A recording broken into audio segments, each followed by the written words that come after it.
All right, welcome to Behind the Sermon and More. Hey, listen, we're in for a treat today. This is going to kick off a three-tiered podcast. We're going to do a 3-week podcast on something that we believe statistically, just objective reality, we believe a lot of people are wrestling with, and that is the issue of pornography. So with that said, we want to make clear that this is probably going to be a PG-13 type series. So if you have young ears in your car, if you're listening to this, just be aware. We'll be talking about some things that could be sensitive to them. So just make sure that you use your own discernment, your own judgment on that.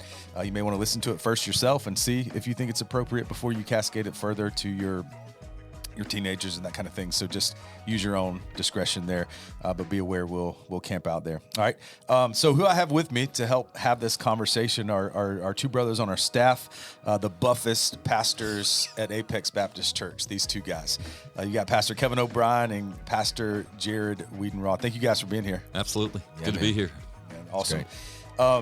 Cool. Well, looking forward to hearing from you guys. Before we jump into the subject matter, again, this is going to be a 3-part thing, and we're going to use a book, which we'll talk about in just a little bit, to kind of guide our conversation. Before we jump into that, I want to ask you some pretty serious questions. Okay, you guys ready? He benches more than me. Yeah. Does he? Okay, all right. I was really curious, honestly. He benches more than everybody. But you guys are the buffest pastors. I'm going to tell you, man. I love it. All right, so here we go. I may have asked you some form of these questions in the past because you've both been on the podcast, but now that we have some accountability in the room, we're just going to see if it's real. All right, so here we go. Start with you, Jared. I think I know the answer to this, man. Actually, I'm super confident I know the answer to this, but do you prefer coffee or tea? Oh, man, coffee. Now, you spent some time in London, though, man. That didn't convert you? No. There were a lot of coffee shops out there. That's actually where I fell in love with coffee. Oh, so, no way. Yeah, okay. Yeah. But yeah, coffee. Okay. Kevin, I think I know the answer to this too, because I know you love to spend time on the coast, but beach or mountains? Beach. Okay. Yeah, all day long. All day long. Okay, what about wintertime? Well, I'd love to be somewhere warm on a beach in the winter. That's good answer. Yeah. Good answer. All right, Jared, books or movies? Can they be audiobooks? Yeah, if you think that's a book. Yeah. Do you consider that reading? Yeah, I do. You do? Yeah, because I use audio a lot, and I digest that information way better than it takes me like a month to read, a couple chapters. By the way, I agree with you. I just heard somebody say that you're not reading the book. The book is being read to you. Yeah. That's what I heard. That's fine. Yeah. But I do agree. I think it counts because we all process different. So, all right. So what would you say? I'll say books. Okay. Yeah. As long as audiobooks are in play. Yeah. Okay. Got it. Pastor Kev, are you a morning person or a night owl? Morning, absolutely. Okay. Yeah, okay. No doubt. Jared, morning or night? Night owl. Okay. Yeah, for sure. Got it. Like 11 o'clock, 12 o'clock. Well, dude, you led a Bible study at like 5 o'clock this morning. So yeah, how'd you do? Yeah, I was there. I don't know how I did. Not sure what you gave. Still but waking up right now. Awesome. All right, Jared, sweet or salty? Oh, I like sweet. Okay. Yeah. Okay. Awesome. Kevin, what do you prefer, a call or a text? Text. Yeah. Yeah. Okay. And then don't call me when I text you. That's not the license to now dial. Okay, got it. Jared, summer or winter? I know you're from Boston, man. Yeah. So. Man, this summer's been really hot, so it's tempting to say winter because our winters aren't that bad. Yeah, it has been really hot this summer. So that's true. I'm gonna go summer just because we can be outside a lot. Dude, we just celebrated 250 years. I just thought about this. Yeah. July 5th, and you're from Boston, and you chose coffee over tea. Dude, where's where's your heritage, man? I don't like taxes, I guess. The tea party, man. You should be all about it. All right. That's a bad dad joke. Sorry. All right. Kevin, do you prefer home-cooked meals or restaurants? Gosh, we're so busy, my wife and I. There's not a lot of home-cooked meals just because time constraints. So good restaurant. Yeah. That's a good call. Restaurant. Yeah. What's your favorite close to where you live? And your address or no? Or your Fuquay still? Yeah. Okay. In Fuquay, Garibaldi's Italian. Oh, yeah. Oh, it's the best. Yeah. It's the best. Our daughter dances real close there, and I smell it every time I go to pick her up. It Good smells stuff. amazing. Never been, but I heard it's good. Good stuff. All right, cool. All right, just a couple more. So, Jared, on an airplane, do you prefer window seat, aisle seat? I am an aisle seat kind of guy. Yeah, so you don't have I just to need crawl to get over out, people. man. Yeah, that's right. Like I don't like to be confined. I agree. I'm in the same boat. I prefer the window seat because I like to look out, but I don't like being confined either. So I'll always choose the aisle seat. Yeah. Awesome. Okay. Let's see. A couple more real quick. Barbecue or burgers, Pastor Kev? You're getting all the food questions. Yeah, what's that about? Between the two, I'd probably go with a good burger. Okay. Yeah. Okay. Yeah. Awesome, man. You're a game guy. So board games or video games? Board games. Okay. Yeah. Awesome. Awesome. Used to be a video game guy growing up, but board games now. I'm into board games too, man. Our family loves it. Yeah. Like we're all about it. And actually this cards too, so like Uno's become a big thing in our house. Yeah, we've had some aggressive matches too. It can get pretty aggressive. So awesome. Well, hey, once again, thank you guys so much for being here. I know it takes a lot out of your day. You guys are super busy, lots of things going on. I know you've already had a busy day. So thank you for taking some time to record this series. And our prayer, even before we jumped on here, is that it would be edifying to the saints. So if you're listening to this and maybe you're walking through some of the things that we're talking about, we just want you to know we're here for you. The goal of this podcast is not shame. The goal of this podcast is not to beat you up. The goal of this podcast is to provide some gospel help for you, to help you find the relief and the help that you need. Let me just give you a few statistics before we jump in. 54%, this is some of the Barna/Pure Desire research, and it's been summarized through Covenant Eyes, but 54% of practicing Christians, 54%, this is more than half, practicing Christians report viewing pornography. Compare that with the general population, it's 61% of the general population. So look at that. 54% of Christians, 61% of the general population. Now think of it this way. 75% of Christian men view pornography. 75% of Christian men and 40% of Christian women report to viewing pornography. So I want you to see that percentage. 75% men, 40% women. Okay, it's important stat. 22% of practicing Christians view pornography at least once a week, compared to that's 22%. Compare that to 31% of non-Christians. Okay, so really close statistically. 2/3, we're all pastors here, right? 2/3 of pastors, which is about 68% of them, say that they have struggled with pornography at some point, and 18% report it as a current struggle. Okay. Only 7%, this is why we're doing this podcast, only 7% of churches report to having a ministry or a program specifically designed to help people who are struggling in this area. Okay. So a couple other things. Among practicing Christians, 21% wish they did not use pornography at all. 67% believe pornography is harmful to society, indicating that many who struggle, they also desire freedom. That's not staggering to me. I think we know that. Again, hence why we are trying to meet today and talk through some of these looming issues that a lot of people honestly just don't want to talk about. It can become uncomfortable. It's a tricky subject. It's fueled by shame. When scriptures talk about sin, there's like a next level of sin that's done to the body, and there's an extra layer of shame that we automatically attach to that, and so we don't want to talk about it. We love to talk about the sins that we don't struggle with. We don't like to talk about the ones that we do, and people really feel the weight of this one, and they don't want to talk about it. So we know that pornography is not just a problem outside of the church; it is a problem inside of the church. So more than half of practicing Christians report to viewing it. 3 out of 4 Christian men say they viewed it. Even many pastors about it. That's what we surmise from these statistics. Very few churches have intentional ministries to help people find the freedom. And so this reminds us that it's not just a moral issue. We believe, and Pastor Jared, I know this is your world. This is literally what your title, what you do here. It's a discipleship issue. And so we want to call people to truth in the grace of God, call them to repentance. And we want folks to experience the transforming power of the gospel. Okay. So with that said, enough from hearing from me. We want to hear from you guys. I know that all 3 of us have plowed through this book. It's a book by Ray Ortlund called The Death of Porn. Subtitle is Men of Integrity, Building a World of Nobility. Now, I know that this book particularly is geared towards men, but for the sake of our podcast, we want everyone to know listening to this, statistics prove this, that every person struggles with pornography, right? It's not just a man's game. So the principles that we'll talk about are applicable to anyone who is listening to this. But this book is geared towards men from Ray Ortlund. He writes it that way in a poetic way, helping men to understand just the call that they have on their life and really the preciousness of the daughter of God. And so we'll let you guys parse some of that out as we walk through the book. The book will serve as kind of a guide for us over the next three sessions. We'll cover a couple of chapters each session, at least scratch the surface of some of those. But brothers, you've gone through this book. I know you lead some groups through this book.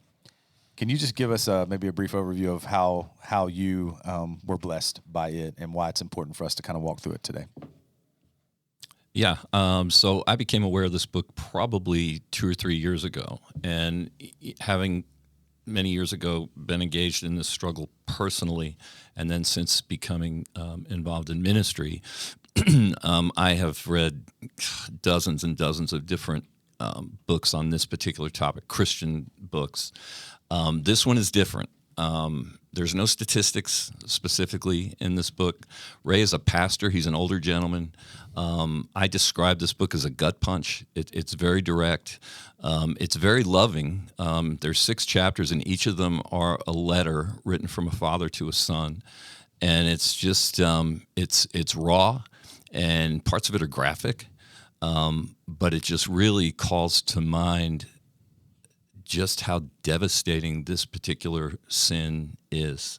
And so for me, it's just become a mainstay. I recommend this book all over the place, just because it just really speaks to your heart. It's convicting and encouraging all at the same time in a really great way. Amen, brother. Well said. Jared, what about you, man? Yeah, I mean, I just recently read it for the first time, and right now plotting through the book with a group of guys with Kevin, and man, there's just some sincerity of this book, of just loving care for the person, for the human being that is made in the image of God. And it's very Jesus-centric. So it talks a lot about, yes, pornography, but it also talks about who Jesus is, who he loves, who he chooses to love based on what he's done. And man, just as like daughters and sons of God, how we can view our lives and others in a lens that pretty much is like Jesus, how he sees us. So yeah, it's been very impactful on my life, just to deal with some shame, deal with some guilt of a past of this life, and yeah, it's just been very helpful to be like kind of freed from that and know that I'm still loved by a Heavenly Father. So yeah. Awesome. Thank you guys for sharing. Hey, what do you think is one misconception that churches have about people battling pornography? What would you say to that? In my experience, what I see happen a lot of times, churches are willing to accept certain sins. You know, we'll help you deal with alcoholism, we'll help you deal with your drug addiction, we'll help you deal with your gambling, but this, that kind of sets you outside, you know. Too messy. Yeah. And, you know, to your earlier point, if you look at the statistics, you might be confessing a sin that's impacting a lot, you know, who are still living in the secrecy of it. Yeah. And so you try to keep it at arm's length. Yeah. And so I think it's such a blessing here that we're united as pastors in not being afraid of this sin. We want to confront it, and we want to help brothers and sisters find freedom from it. But I think it's just, it's a great way to describe it, Zeb. I think churches see it as an uncomfortable sin to deal with. Yeah.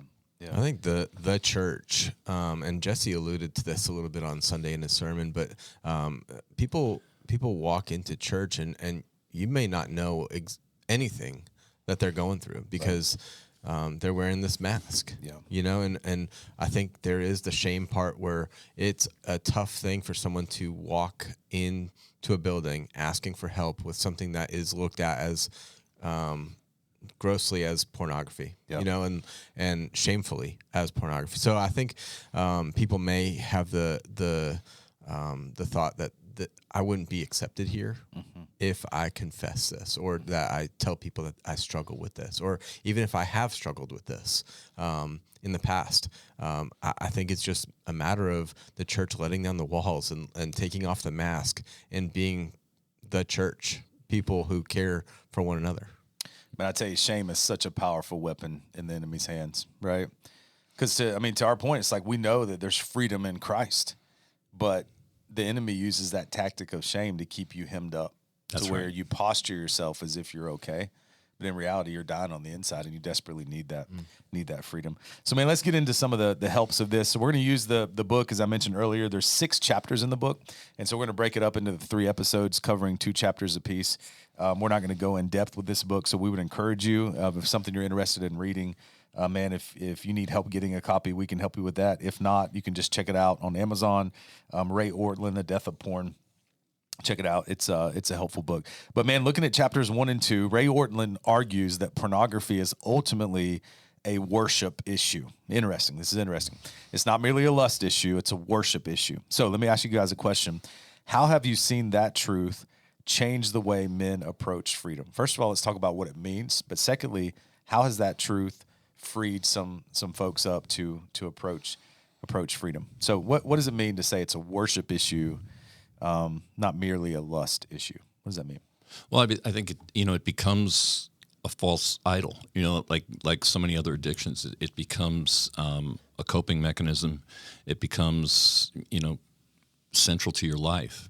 It becomes something that one draws you away from Jesus, but at the same time, we talked about this morning. We rationalize it and we justify it. Yeah. And I think one of the other more insidious things with pornography is we can convince ourselves that I'm not hurting anybody. And so I just keep going back to it's just a form of false idolatry. It's an altar that becomes very easy to worship at, to the exclusion of everything else. Yeah, the early reformers used to say we're all worshipers of something. Right. It's either God, the true God, or something else. And so your worship is misaligned. Exactly. Yeah, absolutely. Jared? I think, is it any surprise that in the 10 Commandments, what's the first thing that God says? Don't have any other gods before me. Yeah. Thou shalt not is not just a suggestion for us. It's like, as a follower of Jesus, as a follower of a one true God, we should not put anything in his place that we're worshiping. So to understand, there is freedom in worshiping God alone. There's that freedom from this pull to this lust and this industry, if you will. So I think there's an acknowledgement of knowing that, man, I think I got it wrong, right? I got this worship thing wrong. Yeah. There's a lot of things, like you said, we can worship. Yeah. And this just happens to be one that we struggle with because it's right in front of us.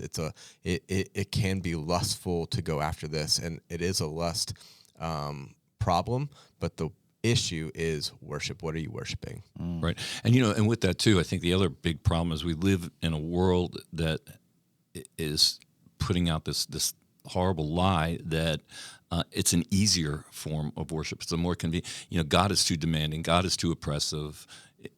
Here's something it's pleasurable. It's easy access. Again, you can convince yourself you're not hurting anybody. So I think in a lot of situations, because it feels like an easier path to follow, that's the way we go. Yeah, that's really good. I want to press pause real quick because you said something that piques my interest, and here's why. You said that many people believe, and it's a lie of the enemy, that you're not hurting anyone else. Can we dispel that lie real quick, just while we're here? Oh man, I think one of the things, I know we'll get to it, but one of the great moments in this book is where Ray exposes the harm that we're doing to particularly the women who participate in pornography. Yeah. For me, I'll share just personally. When it became problematic in my life years ago, I did not have a moment of clarity and confess it. I got caught. Right. And my wife was the first one to say to me, you're cheating on me. This is adult. I never saw it that way. Yeah. Never saw it that way. But that is in fact what it is. It brings as much damage to a marital relationship as having an actual physical affair with another person. Yeah. It is that damaging. Yeah, absolutely. And people don't realize what you just said, how true that is. People don't realize the effect that it has on you in your current relationship. Exactly. So yeah, Jesus transcends the law, and he says, man, if you've lusted in your heart, like the law says, do not commit adultery. If you lust in your heart, it says if you have. That doesn't give us a license to say, well, hey, we're all going to get it wrong, so let's do whatever we want. It's showing the gravity of it. Yeah. And the truth is, man, when you are living in that space, even though physically you may not have been with another woman, it's changing the way you look at your spouse in so many ways. No doubt. And plus your life becomes so consumed in secrecy and wanting to hide this. Again, we go back to the shame thing, or even the pride element that's involved, that you don't even realize that you're hardening your heart, and you're just losing every degree of empathy and compassion to other people in your life. Jared, you had something? Yeah, I think of the damage not only to those women and your marriages or whatever relationship that you're currently in, but also your relationship with God. Yeah. The damage that it is doing on your own body and your own mind and your own soul, and the fact that you're just kind of abusing yourself, and that's not the way God intended it. Yeah. God made you, crafted you and formed you in His image and His likeness, and I think of that, the damage that can do to one's soul, of whether it be, all the depths of taking in the images, the videos, the physical aspect of it. There's just so many things that can damage yourself too. Absolutely. So, and obviously, like if you're worshiping this, if it's a part of your daily routine, it's going to interfere with your daily walk with Jesus. So I think that's damaged as well. Yeah, Jared, do you think that, I love the way you said that, do you think that part of that damage is directly tied to the necessity for you to live a false life, right? Like you're living this duplicitous life where it's like, I've got this secret shame, this secret sin that I'm holding on to, I'm not talking about, but I'm still having to be like, at least present myself as someone who has it all together when I'm around church people, or I'm around my family, or I'm around whomever, right? Do you see, do you think that that's one of the reasons that it's just, it eats you up? It eats you up. Yeah. Like you say, it eats your lunch, right? Your lunch, I bet, if I would have brought pornography into my marriage, it would have been eating me. I'd be a zombie because I wouldn't be able to sleep. Yep. Just thinking of like the damage that I'm causing, and the fact that I'm laying next to my wife, and here I am doing that. Like there's that component of it just separates you. Yeah. It's separating what is intended to be together. Yeah. So that's a tough one. Yeah, and I imagine people who are listening to this feel the weight of that right now. Yeah. It's like, man, I feel the weight of what you guys are talking about. We want to keep like pointing you back to the reason why we're doing this podcast. Yeah. It's the hope of the gospel. Right. Yeah. It's the freedom that you can experience in Jesus. So how have you seen the truth, and Ray Ortland does a good job talking about this, but the truth that ultimately pornography is an issue of worship, not merely lust. It is a lust issue, but how have you seen that truth bring about freedom and change in people's lives? Well, I think, one of the ways that he is effective in the book, and it's the opening chapter, is helping men to see their value in Jesus. Yeah. Helping yourself to seeing yourself the way Jesus sees you. Yeah. He refers to it as you are royalty, except the fact that you are royalty. And that even this particular sin, as shameful and dark and everything as it is, doesn't separate you from the grace of Jesus Christ. Yeah, so right. It's kind of a process, and we talked about this morning, of literally rewiring your brain to receive that grace that's there for you. Yeah. And to go back a little bit, it's interesting as I've kind of, when I worked through my own issues and then trying to help other brothers with it too, is there is a lust component, absolutely, but what I have found to be really consistent with men in particular who are struggling with pornography is it's more an anger issue. There's anger and resentment over, it could be past traumas, it could be current situations, it could be any number of things, but it's not necessarily, and actually it's very rarely a sex drive issue. It's just, again, it's a way of compensating with other struggles that you might be having. Yeah, I'll add on to that if I can. Of identity, like a lot of guys and women will find an identity and a comfort in pornography. And a part of chapter 1, he talks about like that when you were created, when you were growing up, you'd never dreamed of being like a wishy-washy person. Yeah. Right? Like you dreamed of being something great, like a Navy SEAL or something like that. And he talks about like your plan, your trajectory was so great, and you never wanted to like go down a path like this. And so I think like there's that identifying of man, this was never part of my plan, but yet I found an identity in this. And for a lot of people, it's comfort, and it's an ease. And it's a stress relief or whatever that may be. Like a lot of people find just that identity in this instead of their identity in Jesus, and making that centerfold of their life. That's great, man. Yeah. So I love that. So when they see this as a worship issue, it's like, almost like light bulb goes off, right? And this is the Lord's kindness and His Spirit at work in us. But it's the light bulb that goes off of like, oh, this isn't just permission for me to have. Like lean into my own lustful intent.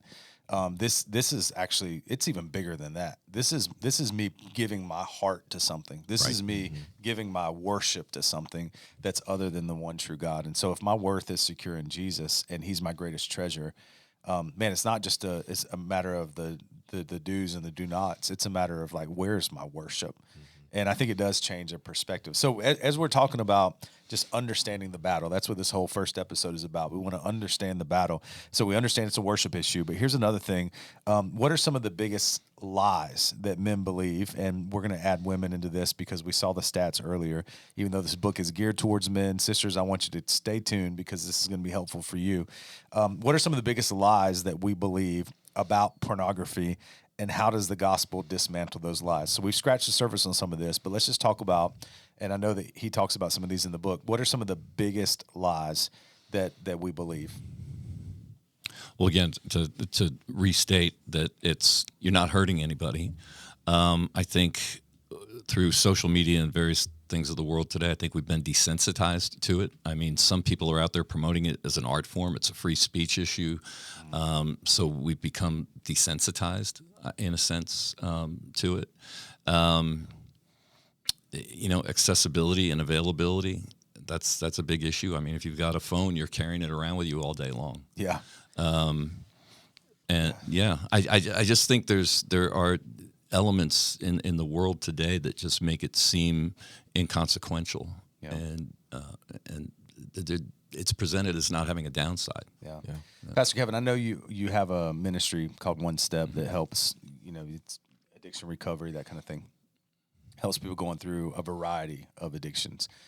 How many times have you heard, and obviously you're not gonna be able to give like a hard number, but I'm just curious on this. Like, is it often that you hear people say, well, hey, maybe I do drink from time to time, or maybe I do drugs from time to time, whatever, but I can stop whenever I want. Do you ever hear that? All the time. Yeah. Or I can control it. Yeah. Years ago, I spent a lot of time with a brother who's gone home to the Lord who struggled with crack, and he used to say to me in sessions, "I know how to do this responsibly." Yeah. And it's just, and you can't do any amount of crack responsibly. No, it's pretty irresponsible. But again, I think that's what makes this particular thing so insidious is how the enemy has done such an effective job of saying, there's no downside to this. It's all good. Yeah. And it again, it opens the door to a form of compromise that it's a domino effect. And I know men in prison who are doing actual prison time because of crimes involved with pornography, where they started at point A, again with this misperception I'm not hurting anybody, but again, your brain and the enemy come together and like, okay, what you're looking at isn't enough, so let's take it to the next level and the next level and the next level, and before you know it, it's beyond being in bondage to it. You're incarcerated because you've crossed a line. Yeah. So we have to look at it, I think, like any other sin. Satan presents it as pleasurable at first, but his intent is to kill you with it. I think too, if I can, of like the world says, and you touched on this a little bit, Kevin, but the world says it's almost accepted or expected is the word I was looking for. It's almost expected that you are like viewing pornography, or you're finding your pleasure in a different source than your spouse, or waiting for marriage. And this is like a gap fill for you. And maybe this is like a deeper issue, and it almost, this culture will tell us that we're entitled to this. And that entitlement runs deep, especially when marriages are on the rocks, or when expectations aren't being met in a marriage, or you think that they're not being met, in a marriage context, or, if, say, a man and a wife have issues, and pornography is right there. Like, it's right in front of your face, and they say, like, you could just do that, right? Like, you could go for that as a gap fill, and maybe things will get better with you and your wife, your spouse, or whatever that looks like. But I think our society has played us dirty, and Satan has used it to just like shove this in front of us to like get the God's intended design for marriage and the way sex should be really off track, and really has corrupted it. That's right. Yeah, man. So many lies of the enemy. And as we said, man, the enemy would have you to believe that you need to be in secret because secrecy protects, right? And if I can just be in secret, I'm protected. I'm safe. But secrecy protects sin, right? In our own mindset. Okay, let's say that's true. That's what's happening. I'm being protected. My family doesn't know. Other people don't know. But you know what that does? It breeds more shame. And that shame, you know what that does? It isolates. And you know what isolation does? I mean, we already know this. It makes that sin stronger. It just grows stronger and stronger and stronger. And so, man, now our identity has been attacked, and now we realize that what it requires is for us to surrender. So there's lie after lie after lie from the enemy that's like saying, hey, yeah, these things may be good for you, but it's impossible for you to even think about doing that. Because look at all the repercussions that are going to come, the consequences that will come from that, which, again, lie from the enemy, lie from the enemy, lie from the enemy. So listen, brothers, here's another question I want to ask you just from the first couple of chapters, and we'll get close to landing the plane on this episode.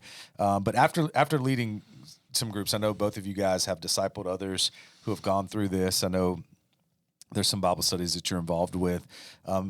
After being a part of some of those things, what usually surprises those that you're working with as they're walking through the process of just like, hey man, I've committed myself to meeting with you and to talking about what's really going on, and I know there's a lot of trepidation that's tied to that first step of being able to do that. It takes a lot of courage to do that.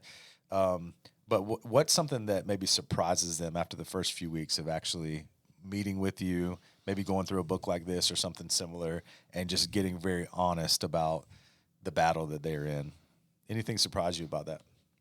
I think in the simple that Jesus still loves them. Yeah. I think that's it. In these in ongoing sin, you're exhausted. Yeah. And so when you finally have an opportunity to be open and speak boldly about what you're struggling with, and then can understand that in spite of that, I mean, gosh, you just go to the Word. Time after time after time, Jesus demonstrates his ability to love the worst. Yeah. And so helping somebody see that, that grace and the healing that can come through that grace is still available to you. Amen. Just grab it. That's the big one. Yeah. So it's almost like a light bulb. You see their eyes get a little brighter. Yeah, that's exactly. Good, man. Yeah, I had two thoughts on this. When they walk into a room and recognize that there are other guys, or I think in a women's context, they will find that there's other women involved and wanting to be freed from this. Yeah. I think that is, they're on the same playing field, right? And they want the same thing that we want from sin. Like, we just want to be free from it. Yeah. Knowing that it's going to be a fight, right? And I think that's where a group setting can come in, and you're not going to be surprised by this when you come into a room with me and Kevin, but we're going to challenge you, and we want you to fight for it because it is a battle. We are in battle. So the second thing was along what Kevin said is, I think people are surprised, and I think from this book, that this is more about Jesus than it is pornography. It is more about your relationship with Jesus than it is about your fight against sin. It is more about Jesus than it is the women or the men on the screen. That's right. I think the battle is there. The temptations are going to be there, but your relationship with Jesus has to be number one. Yeah. It has to be that discipleship, what you said. Discipleship is to follow, right? Is to be a follower. Who are you going to be following? The culture in this world that says pornography is the way to go, or are you going to follow Jesus? Yep. And that's the big question. Amen. Amen. Well, yeah, I think that's exactly right. I mean, people are surprised to find that they're not alone. That struggle, because that's the enemy's ploy, right? It's like make you feel like you're by yourself. I'll tell you what, of all the different, addictions, ongoing sins, habitual sin, however you want to classify it, and all the various ways that you can address those struggles, and we shared this morning as well, coming together as a group and being open and vulnerable and sharing what you're actually struggling with I think it's the clearest path to getting through this and getting on the other side of it. It just takes one brother around a table to open up about where he's at and what it looks like, and then everybody's like, yep, and then it's all out on the table. And once it's in the light, then you can really start to do the work you need to do. Yeah, man. Yeah. Well, hey, thanks for spending some time talking about just the battle, right? We want to help understand the battle, understand it's a worship issue, understand there's many lies that the enemy would have you believe. That's the fight. That's the battle. We got to plow through that. You got to show up. You got to be willing to talk about it and be honest and be open.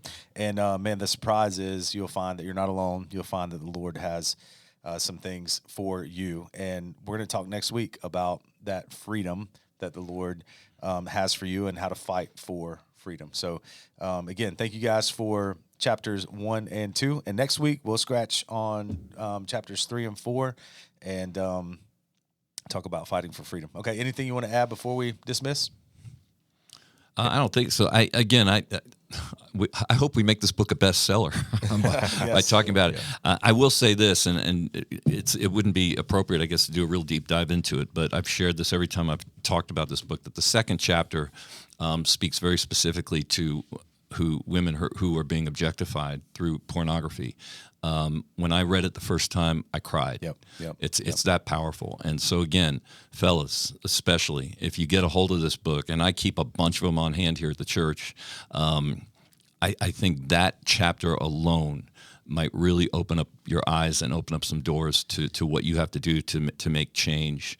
Jared and I, well, the three of us, we're fathers to daughters. It's a true wake-up call to read about it the way that Ray puts it together. It's really something. Yeah. It's life-changing. The way he talks about Satan coming on attack and hating the woman and just hating the female in all of the world. One thing, I'll just read this real quick out of chapter 2. He said, "Now let's face the truth. Online porn is a man siding with Satan," and that was a gut punch, man. Gosh, man. Yeah, that was a gut punch. Thinking about our daughters are the women that are so cared for, that we love, and just the exposure that this world puts on women and the objectification of it, and it's just it's a gut punch for sure. Yeah. I love that. And even going back, I think he does a good job, like going backwards and understanding the fall, and right, how we're broken and marred by the fall. And he quotes G.K. Chesterton. I think he's asked this big question. He calls it a mega question. What's wrong with the world? G.K. Chesterton's asked that question. And this was his answer. He said, I am. And and then Ortland says we all need that. We all needed that blunt. Then we can stop believing in our own quick fixes. So it's not just man, I'm capable. I can do this on my own. Man, we're broken. But the good news is we have a great healer who's able to give us what we don't have in and of ourselves. That's it. We're going to talk about that next week. So, cool. Brothers, thank you. Yeah, man. All right, Great God to be bless here. you. Yeah, thank you guys for listening. We'll see you next week.